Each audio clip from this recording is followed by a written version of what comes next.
아가서 4장 12절로 15절까지의 말씀입니다. 내 누이 내 신부는 잠근 동산이요 덮은 우물이요 봉한 세미로구나.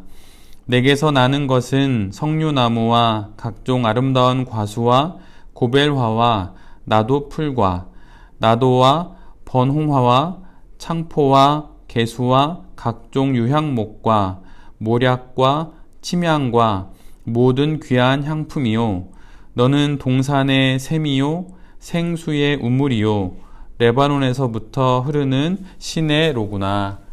아멘. 오늘은 아가서 4장의 말씀을 가지고 샘물이 흐르는 사업, 샘물이 흐르는 사업이라는 제목으로 함께 하나님 말씀을 나누도록 하겠습니다. 오늘 우리가 함께 보는 아가서는 신부를 노래하는 신랑의 노래입니다. 그러니까 신부를 바라보면서 신랑이 그 여인의 아름다움을 노래하는 것이 바로 오늘 본문의 내용이죠. 신랑은 신부를 특별히 문 잠긴 동산으로 또 동산 안에 있는 샘으로 묘사를 합니다. 신랑이 노래하는 동산과 같은 신부, 또 샘과 같은 신부는 모두 잠겨 있고 또 오늘의 표현처럼 덮여 있습니다. 아무나 쉽게 접근할 수 없는 봉쇄된 동산이고 또 출입이 제한된 샘이라는 뜻이죠. 그래서 비원, 즉 비밀의 정원과 같은 존재가 바로 자신의 신부라고 이렇게 이야기를 합니다. 고대에는 지금과 같은 이렇게 잠근 장치가 없었기 때문에 문을 봉쇄하기 위해서는 보통 이런 식으로 했다고 합니다. 그러니까 문고리를 가진 두 문이 있으면 그 두 문을 닫고 그 문고리를 이렇게 하나의 실로 이렇게 묶었다는 거예요. 그 다음에 그 실의 정중앙에 진흙을 갖다 발라서 붙여놓고 그 다음에 거기다가 봉인을 함으로 그곳이 봉쇄되어 있음을, 잠겨져 있음을 그렇게 표시했다고 하는 것이죠. 그래서 아무나 출입하지 못하도록 그런 식으로 봉인을 해 두었다고 합니다. 이처럼 신부는 신랑에게 있어서 봉인하고 또 봉쇄하여서 지켜야만 하는 소중한 존재였던 것이죠. 그리고 고대 근동에서는 인생에 있어서 최고의 기쁨을 표현할 때 그것을 정원으로 표현했다고 해요. 그러니까 우리로 치면 파라다이스 이런 걸 수도 있을 것 같은데 고대에는 자신의 인생의 최고의 기쁨을 이렇게 정원, 그럴듯한 동산 이런 것에서의 삶으로 묘사를 합니다. 이를 우리는 이사야 58장 11절의 말씀으로 잘 알고 있죠. 제가 한번 읽어드리겠습니다. 여호와가 너를 항상 인도하여 메마른 곳에서도 내 영혼을 만족하게 하며 내 뼈를 견고하게 하리니 너는 물된 동산 같겠고 물이 끊어지지 아니하는 샘 같을 것이라. 이사야의 이 표현처럼 인생 최고의 기쁨을 그 고대에는 아름답게 가꿔진 동산에 비유했습니다. 그러나 그 동산은 그냥 나무만 많은 그런 동산이 아니라 물 근원이 있는 동산, 즉 물된 동산이라야 인생 최고의 기쁨이 되는 것이죠. 오늘 본문에 보면 레바논에서 흐르는 물이 이렇게 흘러간다라고 되어 있는데 레바논이 흐르는 물이 울창한 침엽수림을 만들었다고 해요. 그렇게 침엽수림을 만들어냈듯 동산 안에서 솟아나는 그 샘물로 인해 정성 들여 지켜온 동산은 온갖 꽃과 과일 또 향료를 내는 나무들로 비로소 가득하게 되는 것이죠. 우리가 봉인하여 지키고 또 가꾸는 이 사업의 동산에도 이런 셈이 있어야 합니다. 요한복음 4장은 예수님과 수가성 여인과의 대화가 기록되어 있는 말씀인데요. 이 대화의 첫 시작은 예수님의 이 말씀으로 시작이 됩니다. 물을 좀 달라. 이렇게 딱 적혀 있는데요. 이 뜻밖의 요구에 수가성 여인은 당황하게 되고 유대인이 평소에는 상종하지도 않는 사마리아 여인에게 어찌 물을 달라고 하냐며 예수님께 반문하게 되죠. 그리고 또 다른 이유를 댑니다. 지금 이 앞에 있는 우물은 너무 깊고 또 그릇도 없어서 그렇게 해드릴 수 없다고 이렇게 이야기를 합니다. 그런데 만약 하나님께서 사업의 동산을 가꾸고 있는 우리에게 어느 날 오셔서 생수를 좀 달라고 하신다면 우리는 어떻게 말할 수 있을까요? 혹시 이렇게 질문하지 않을까요? 사업의 현장에서 무슨 신앙의 샘물을 구하십니까? 목회자도 아닌 사업가, 그것도 평범한 평신도 사업가로 근근히 사업을 하는 제게 무슨 생수를 달라고 하십니까? 그리고 이 어려운 시국에 사업의 샘을 깊이 파는 것도 어려운데 어떻게 당신께 생수를 드릴 수 있겠습니까? 혹 우리의 사업의 동산에 오셔서 이렇게 샘을 구하시고 물을 구하시는 주님께 혹 이렇게 말하지는 않을지 한번 뒤돌아 보았으면 좋겠습니다. 이런 대답을 했던 수가성 여인에게 예수님은 이렇게 말씀을 하시죠. 요한복음 4장 13절로 14절의 말씀입니다. 예수께서 대답하여 이르시되 이 물을 마시는 자마다 다시 목마르려니와 내가 주는 물을 마시는 자는 영원히 목마르지 아니하리니 내가 주는 물은 그 속에서 영생하도록 솟아나는 샘물이 되리라. 예수님은 비록 당신께서 물을 구하시기는 하시지만 진정 당신만이 생명의 근원이라고 또 마르지 않는 샘이라고 또 영생하도록 솟아나는 샘물이라고 여인에게 말씀해 주십니다.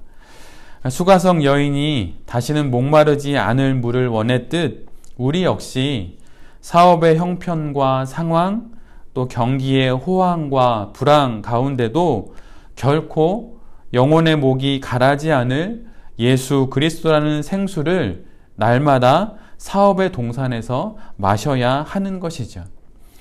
인류라는 인간이라고 하는 이 세상 동산에 오셔서 생명의 샘으로 십자가에 달려 돌아가시고 또 부활하셨던 예수님처럼 그리고 영원한 생명의 근원이 되셨던 그분처럼 사업의 동산에서 생명의 샘이신 예수 그리스도를 우리도 잘 지켜내야 할 것입니다. 내 사업의 동산 안에 예수 그리스도라는 샘물이 있을 때 비로소 그 동산은 최고의 기쁨이 되는 동산이 될 수 있는 것이죠. 사업을 하다 보면 지나치게 돈과 성과에 집중하게 될 수 있습니다. 물론 이 반대도 될 수 있어요. 신앙의 이름으로 돈과 성과를 하찮은 것으로 여길 수도 있죠. 둘 다 잘못된 것입니다. 그러나 가장 중요한 가치인 사업의 샘물인 그리스도 예수를 잊지 않는 것, 이것만 우리 안에 있다면 우리가 어떤 상황을 겪든 또 어떤 사건을 만나든 사업의 동산을 잘 일구어 갈 수 있을 것입니다. 성공과 성취가, 노력이, 또 그럴듯한 헌신과 도전, 그리고 명분 있는 실패가 사업의 샘물인 그리스도 예수를 결코 대신할 수 없어요. 지나치게 사업에 몰두하다 예수 그리스도를 지나칠 수도 있는 것이죠. 우리의 사업의 샘물은 오직 예수 그리스도입니다. 사업의 동산은 바로 이 샘으로부터 나오는 생수로 가꾸어지는 것이죠. 이 생수에 파이프라인을 이어서 동산 전체에 물을 공급하는 것입니다.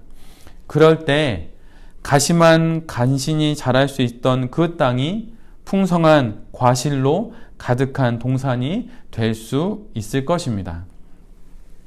기독사업가의 사업은 그 사업이 지향하고 있는 목표가 얼마나 하나님의 뜻에 부합하는가로 점검할 수 있을 거예요. 그게 제대로 가고 있는지 아닌지 말이죠. 그러나 그 반대 방향으로도 검증될 수 있습니다. 그 사업의 동산이 무엇을 그 샘의 근원으로 하느냐로 말이죠. 미래를 향한 사업의 계획들이 예상하는 결과로부터 역으로 그 반대 방향으로 논리적으로 검증될 수 있듯이 말입니다. 그래서 우리가 하고 있는 사업이 하나님의 영광을 위함이다 이렇게 말하는 것으로 사업이 무작정 하나님의 것이 되는 건 아니에요. 오히려 되돌아가서 역으로 되짚어 봐서 나의 사업의 동산의 샘의 근원인 예수 그리스도로부터 시작됐는지를 되짚어 보는 것도 나의 사업이 온전한 방향으로 잘 가고 있는지 아닌지를 확인할 수 있는 좋은 방법입니다. 오늘 예수님이 우리에게 오셔서 수가성 여인에게 하셨던 그 말씀, 물을 좀 달라 하실 때 어떤 물을 드릴 수 있을까요? 땅 아래 보이지 않는 지하수가 흐르듯 우리의 사업의 동산 안에 그 바닥에 그 깊은 곳에 그리스도 예수의 수맥이 흐르기를 바랍니다.